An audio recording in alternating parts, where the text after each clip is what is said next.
walkthrough of the East track. Some of the notes on this track are that it is a high aggregate, high grip track, a lot of runoff. So overall, the safety stability is pretty dang good. But there's a couple of gotchas on this track. You can get pretty bent out of shape if you don't place the car correctly or be ginger enough with your inputs or check your sight lines and kind of get the right line through the track. So we'll kind of walk through what I've got as far as a reference. On the right here, you can see I've got a track map that we're going to be using as a reference point. So we're going to start with going into turn one, which is a very fast left-hander. One note here, the speed in my lap video here is wrong because it was a bad GPS. So ignore that. But this is going to be north of 90 miles an hour, high commit, light brake entry. So you can watch the video here.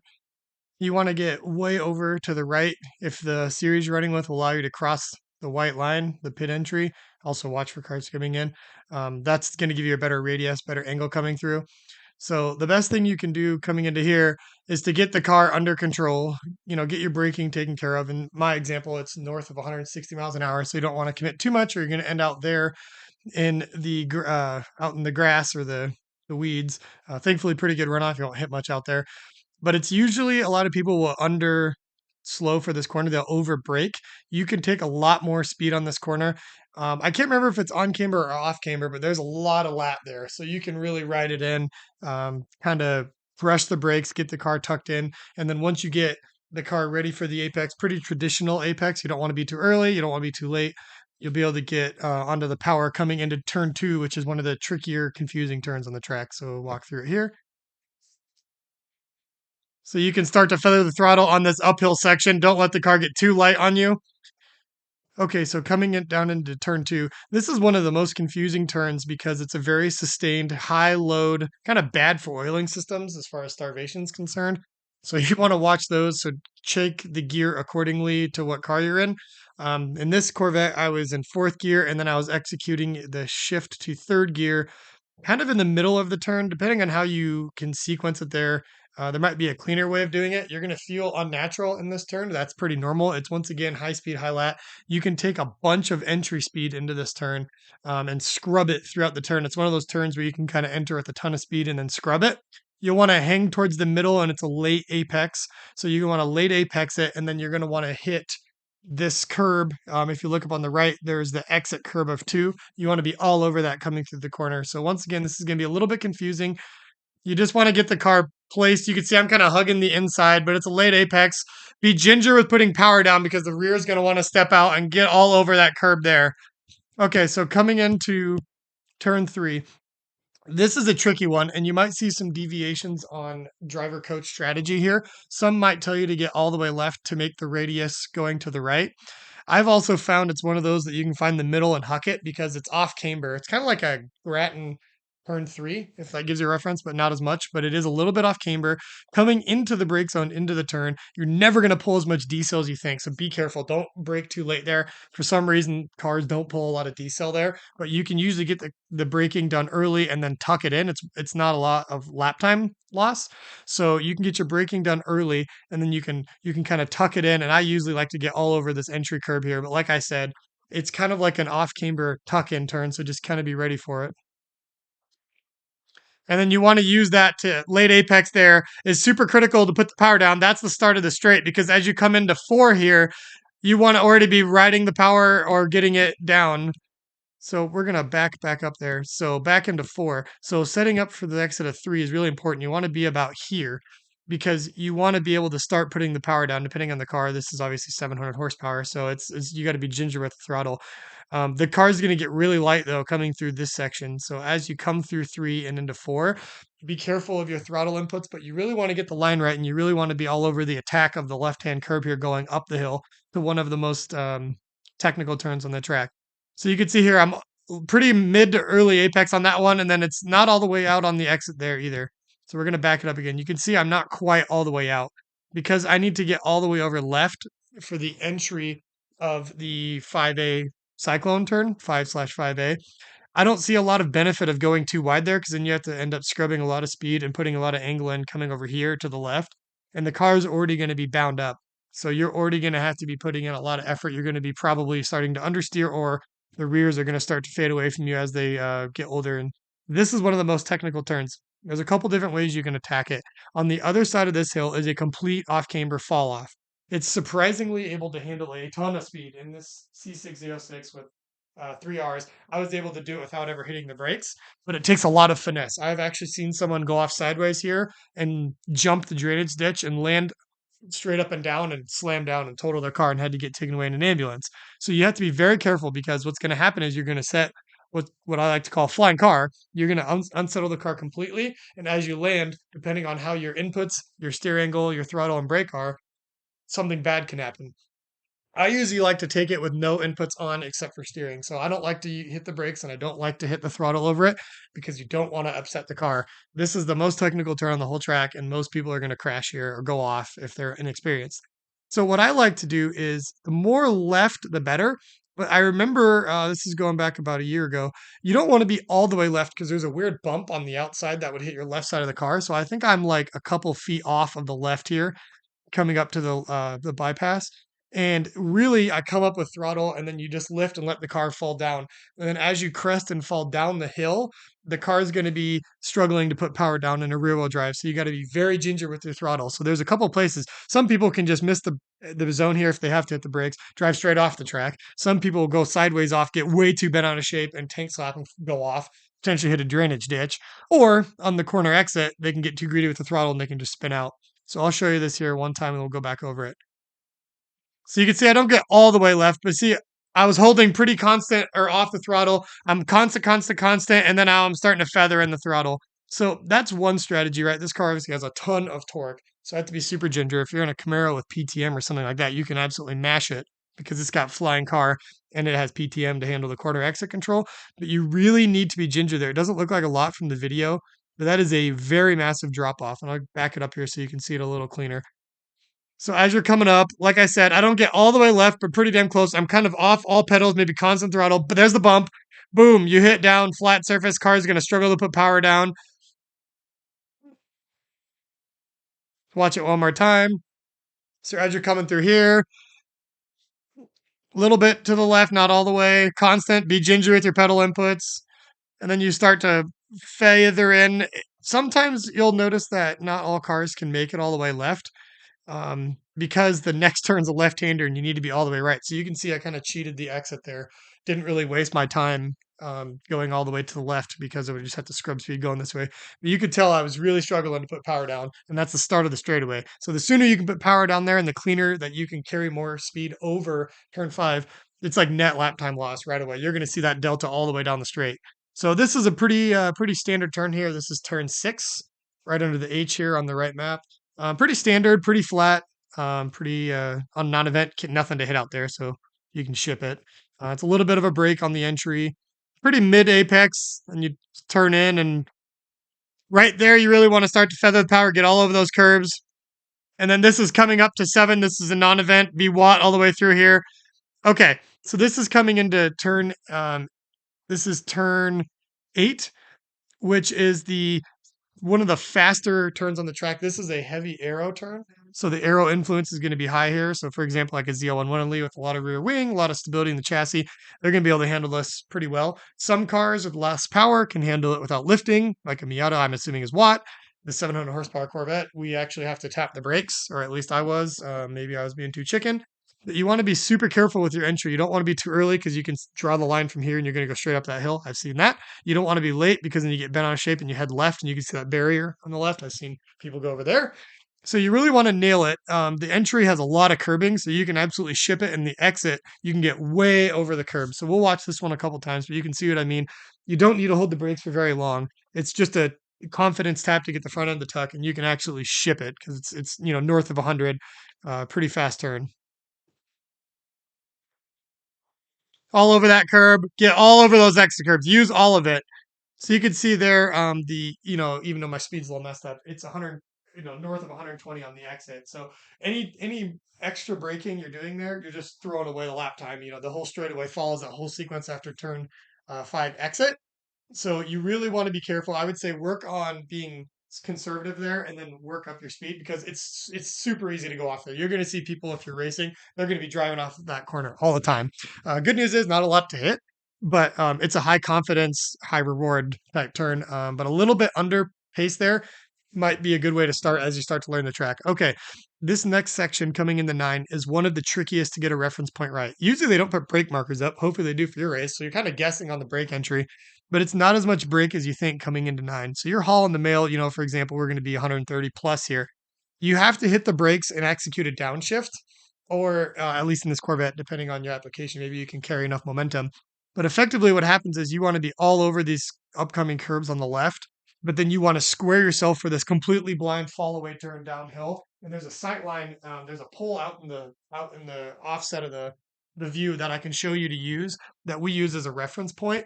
And this is another area that is highly, highly technical, very ballsy, and a lot of people will crash by getting unloaded and trying to get to the throttle too soon or putting too much steer input and letting the car go sideways. I've seen a car roll on this turn, so bad things can happen. And the ditch on the sides of the track is very sloped, so you really don't want to go off exiting this turn.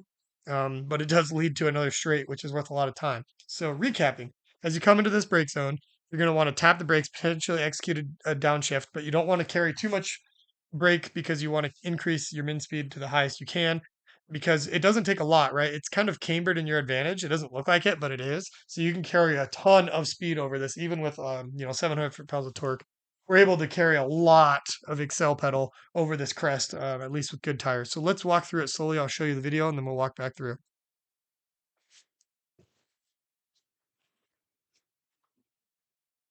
So there's that executed, and then you get all over that right there. See that pool? See that water tower right here? If you look, I'm trying to draw, see if I can get it for you guys. Right there. That is a good sight line that you can use as just a reference point. You might have to position your car differently depending on your power and drivetrain configuration, but it gives you something to look at so you can offset plus or minus to the left, to the right based on that. But you can see where I'm at. I want to get straightened up over this hill because I don't want to be putting power down with lat in the car, and I have to execute an upshift while going down this hill. So you can see the massive elevation change that's about to happen. And on the sides is not your friend. You will roll over. I have seen it, and it is not a good place to go off. So you want to get the car as squared up and as straight as possible because you can see the straightaway in the background there, and you want the car to be facing that. That is your target down there. So you can see where I'm positioned in order to start to put power down as best as I can. So I'm on the right side of the track. See how I straighten that out coming down the straight? And look at how easy I was able to hold the throttle, right? That's not pretty normal. If you get that off a little bit, you get really bent out of shape and extremely loose. Tank slapper is very normal. I would say to work up to this turn because it's extremely ballsy, but there is a lot of time to be had there. So walking through it again, execute the downshift, turn in, all that left side curb, use that sight line, go over the hill straight, and then eventually start tailoring yourself back to the right. Oh, okay, we're going to watch that sequence again here. So this is coming through turn 7. Here's turn 8. Remember, a light brake tap. Hold a lot of speed through there. Keep your min speeds up. Get back on the throttle quick. Use all that exit curb. Come into here. Execute your quick brake downshift. Turn in. Lot of momentum through here. Get on that left side curb. Use your sight line. Hit straight over this hill. See how the car gets a little unloaded there. Be super careful as you come into that brake zone. Oops. Okay. So let's watch that one more time. So coming into here. Get the car tucked in. Brake downshift. Use all that left side curb. Use your sight line. Go straight over the hill. Hold steering wheel straight there. Be ginger with your inputs. Okay, so there's going to be a lot of questions about that turn, I'm sure, but really important to be able to keep the car straight and be super smooth with your throttle and brakes. So hopefully the brakes aren't a condition there. That would be a panic moment. What I like to do with the throttle there is I like to squeeze the throttle, not step. So squeeze it, be ginger with the throttle there. Doesn't really matter what kind of car it is. Every car is going to get light there. The better ones like a mid-engine, you'll be able to go more commit. But squeeze the throttle, straighten out the wheel. You do not want a turned wheel there. I'm telling you, bad things will happen. I have seen it time and time again.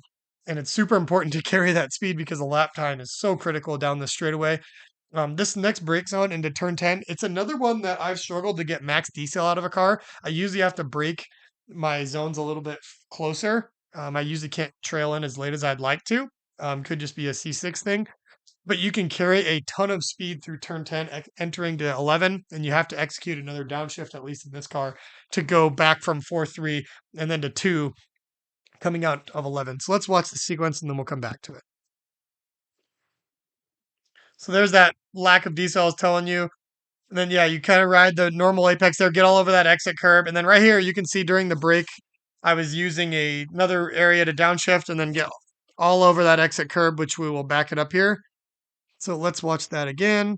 So let's walk through it one more time. So we're coming down the straight, come barreling down into here. Remember, find a reference point for brake zone. Hopefully they have cones out. I didn't see anything this time. And then, yeah, you come into here, you've got to execute another 3-2. You can carry a lot of momentum speed because your exit is opened up right there because of what you're able to do. Depending on how you can cheat that, you'll have to adjust your line. Right now, they didn't have any cones up. Sometimes they put cones on the exit there. But let's walk back to this here. So this is back to the braking zone to turn 10.